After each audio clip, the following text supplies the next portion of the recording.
On to race number 8 then. First leg of the treble is the 8th event, and the starter list looks like this. 1600 metre Class 3 contest. Tapala Baby back into Class 3 company. Great record in this class. Renaissance takes a drop in class as well. Win-Win Ruby, very impressive course and distance winner back in June. Gorgeous again, 4-time winner here at Sha Tin last season, down to Grand Harbour.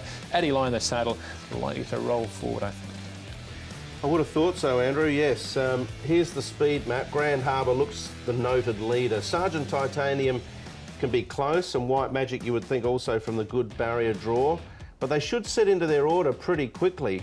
Friends of Nanjing's a little query runner. Will he actually travel forward? I don't know if he's got the pace to do that, so maybe not. Long run down the back stretch, I don't think they'll overdo it. No, it looks that way, doesn't it? Here's Win-Win Ruby, the first one we'll take a look at. Now, he's naked here. He hasn't got the blinkers on that he will be wearing.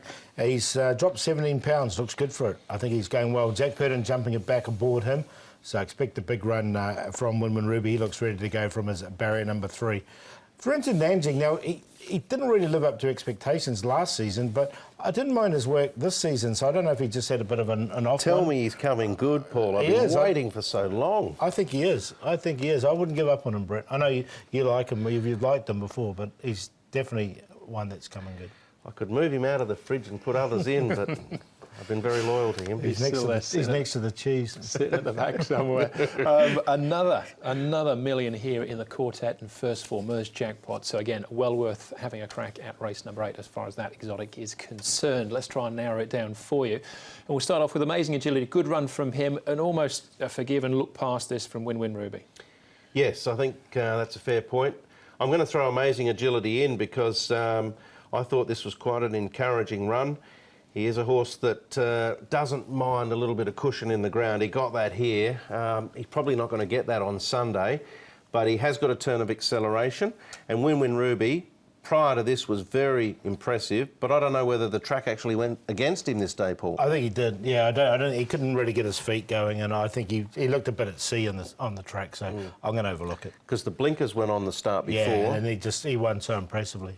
I just believe the track was one of the question marks. They both trialled really well coming into this. So you get an opportunity to have a look at them. Yeah, it's well worth a look. Now, White Magic, still a maiden, back on the turf here. I think most of his best form, though, seems to have been on the all-weather. Yeah, look, he did. He's run really well on the all-weather and held his form in his last 4 starts. Pacifiers come off. I mean, he had good form on the grass. Obviously, he raced the Royal Ascot and the Britannia, this horse as well. So the turf's not going to be a problem for him. Yeah, but here in Hong Kong, he's shown nothing on the turf. Not yet, but I just wondered if he's come right and it just happened to be on the all-weather. He's trialled well leading in too, behind Art of Raw. And, yeah, don't be bamboozled by that all-weather form. Maybe he's just an all-weather horse, because he did have good form on the grass before coming. So, but we haven't seen it yet here. That's the issue. That's the question. You're going to have a bit of a leap of faith. Right, OK. Maybe not so much with Gorgeous again. His jockey, Joe Moret, had a fantastic season last year. Joe, Gorgeous again. He's a horse who had a terrific season last season. Are there more wins in store for him this season, do you feel? Yeah, it feels like I galloped him the other day and he gave me a good feel. His form seems like he has improved a little bit, and I think that would be just enough to get him to win in the class that he's into. He's not an easy horse to ride, I got to point that, but unfortunately a few times in the past I was able to get the best out of him, and hopefully I can make it happen again. What is the key to getting him right, Joe? Because he went last season from Class 5 to Class 3, so something's obviously changed in that time. Look, he's a very temperamental type of a horse. He can be very aggressive and actually burn himself even before the race, before he gets into the gate. And during the race itself, he's a type of a horse that the jockey has to keep on busy on him all the time. Otherwise, he can just switch off and watch what's going on around him. Because of those facts, I would point as he's one of those difficult horses to ride. But look, I gotta be confident that his form is there. He has indicated on his track work, and we all gotta hope that he's able to deliver his very best. Is 1600 metres a bit sharp for him? His wins have been over further? I think it is, but because he's fresh at this time, I think it's going to help him. The freshness is going to help him to deliver the best of himself, even if the distance, in my opinion, is a little bit too short for him. He has been placed over a mile before, but winning mark, first one 35, incredible, up to 58. This is 66 now. I think that's what's in his favour, Andrew. I mean, if he was on sort of 78 or 80, you'd probably say, no, it's going to be hard now to go from 3 to 2 and 2 to 1. But because of, you know, only on 66, there's still a little bit of room to move there. It definitely is. I just think it's too short for him. I just think you'll see the better. And the key to the horse, as Edward was asking, I think, was when he stepped up in the trip. That's when he just started winning all those races. So 1600, you mentioned, he has been placed at a mile. I've got him in the numbers on a place line, but I think there's some speedier ones here over a mile, and I'll be looking at him when he gets up to 1800, 2000. Yeah, staying on late, doing his work in the best work in the closing stages. Grand Harbour, the speed map shows us that more than likely he'll land in front. How does he look coming into this?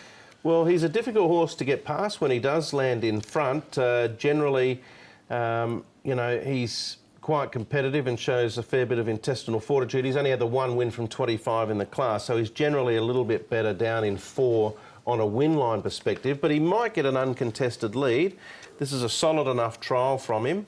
I wouldn't be putting the pens through him, but I haven't got him in the tips. No, I haven't got him. He's 63 rated, and he's 7 years old now, so I think his opportunity's going to come down a grade. He'll give some cheek. Yeah, he'll be in front. All right, now in front and give a run for your money. But the 8th event, Paul, an easy puzzle to solve? Yeah, it's an interesting one. I think it is, actually. I really like Win Win Ruby in this, so I've got him on top. Friends of Nanjing in there for second. He's improved in his track work, definitely. White Magic, now I don't think he's an all-weather horse. I think he is a turf horse. And Gorgeous again will be running on late. So I'll just back Win Win Ruby to win this. I think 4, 7, 5, 8 for me. I've got him on top as well, Paul. Win Win Ruby. Gorgeous again, amazing agility, White Magic, and obviously Friends of Nanjing. I probably should have snuck him in. Yeah, I think, you know, back the 4, win place. Maybe if you want to go each way, you know, sort of double up your bet on the place. That way, if he does get beat, you can still make a profit. So 4, 8, 6, 5.